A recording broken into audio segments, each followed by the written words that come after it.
So now for example number 3, we want to pay attention to the differentials. So for example 3, we're given f of x is equal to x cubed plus 1. And so remember that when we do u substitution, basically we let some portion of this expression be u and then we differentiate. So if I let u equal x squared, okay? What they want us to do is integrate f of x dx. And then they want us to integrate f of u du. And then they want us to integrate f of u dx. And you say, what? So first, let's do the first one. All right? So if I integrate f of x dx, what I'm really integrating is x cubed plus 1. Now when I do that, I'm going to get x to the 4th over 4 plus 1x plus c. I think I did that right. Does that seem right? Yeah. Okay. Well, that was pretty easy.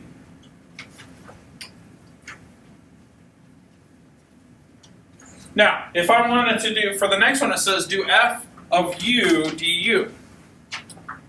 Well, if I integrate f of u du,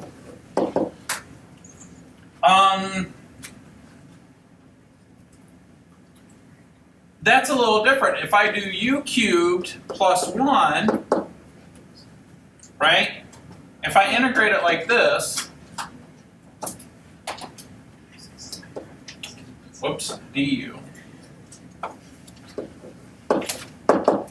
Well, I'll still get u cubed, or I'm sorry, not u cubed, u to the 4th. U to the 4th over 4 plus 1u plus c. But remember, we said that we were going to let u equal x squared. So this becomes x squared raised to the 4th all over 4 plus x squared plus c. Okay?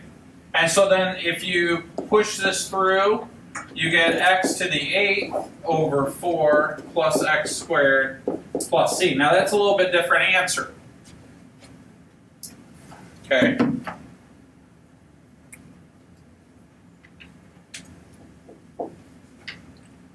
Now this is where it gets interesting.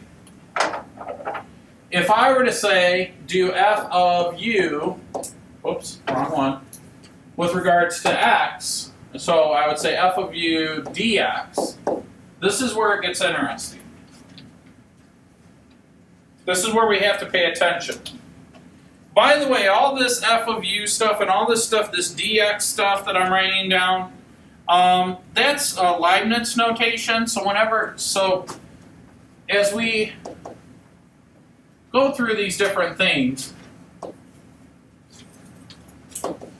I'm going to bounce back and forth through the different notations. Some notations are better for some applications and some are better in others. You have to be careful because when you take the actual exam, you might get something like this. And that's the whole point of this, is that you really have to pay attention. We're going to have a tendency to look at these problems and want to solve them like this. But this means two different things, right? So they might say, they might give you this information and give you this information and ask you to find this. Or they might ask you to find this. Well, as you've already, in our first two examples, these are two different answers. So we have to really pay attention to the notation. That's the whole point of this.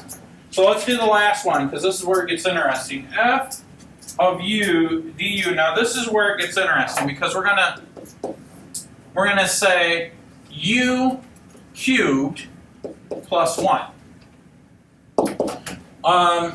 and then we have to do dx. But now here's the thing, right now if I leave it the way that it is, I can't take the derivative of this because I don't have any x's.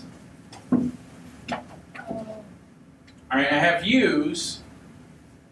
So what I have to do in the next step is I have to sub my x's back in. So we said that that was x squared, right?